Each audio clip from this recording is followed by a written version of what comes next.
It's Patrick Hutzel from intensivecarehotline.com with another quick tip for families in intensive care. So today's tip is a question from Daniel, who says, my grandfather developed sepsis as a result of an untreated UTI.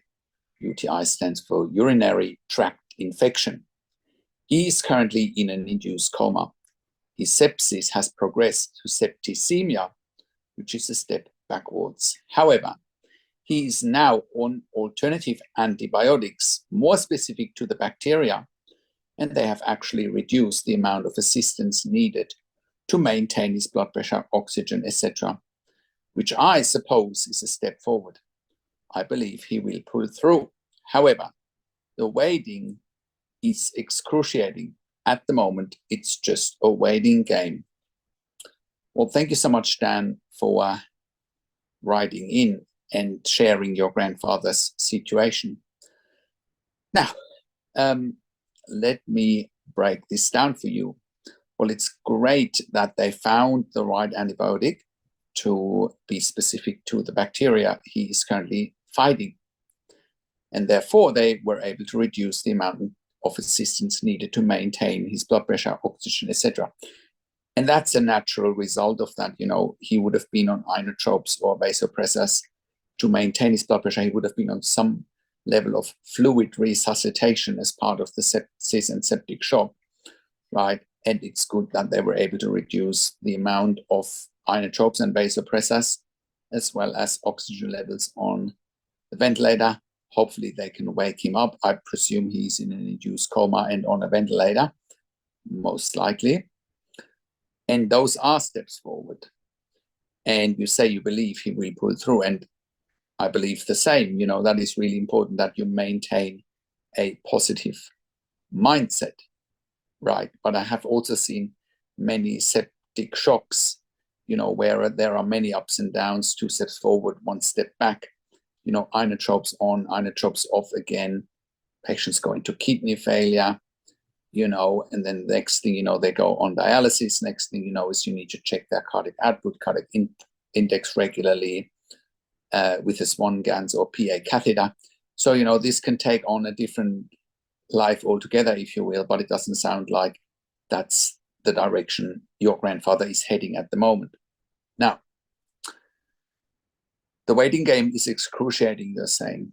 Now, I slightly disagree there with you, and the reason I disagree is that the biggest challenge for families in intensive care is simply that they don't know what they don't know.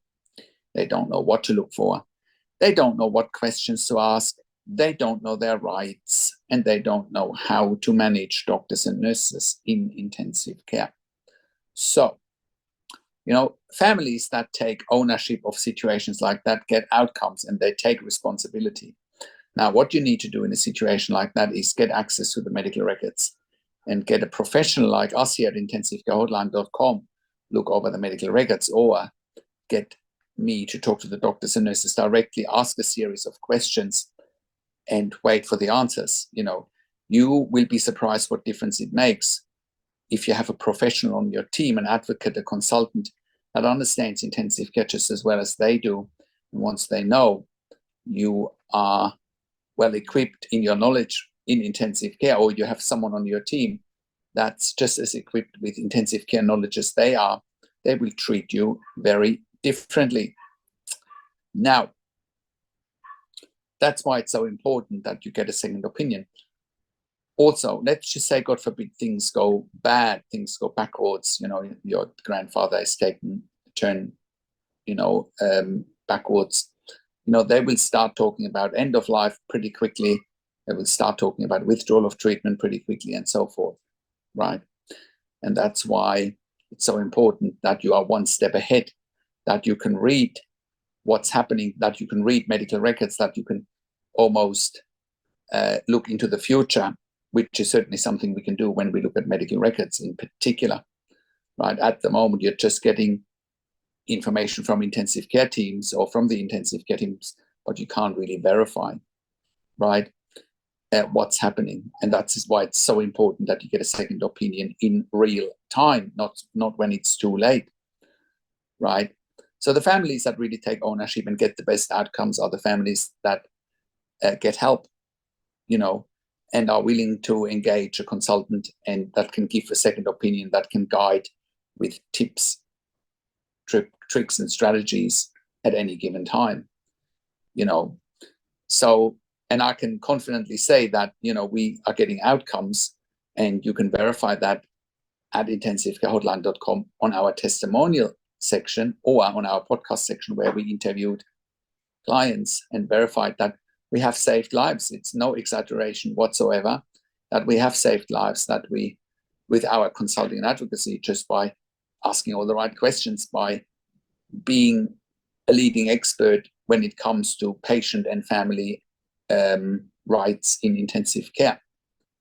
Most families have no idea that they have actually rights. So the notion that this is a waiting game is only partially correct, Dan, because you need to be one step ahead. You can't be 2 steps behind. Most families in intensive care are 2 steps behind, and that's the biggest challenge for them. And they don't even know that they're 2 steps behind. I have worked in critical care for nearly 25 years in 3 different countries, where I also worked as a nurse unit manager for over 5 years in intensive care. And I have been consulting and advocating for families in intensive care since 2013. And we've been getting amazing results for our clients. Have a look at our testimonial section and on our podcast section, where you see client interviews as well.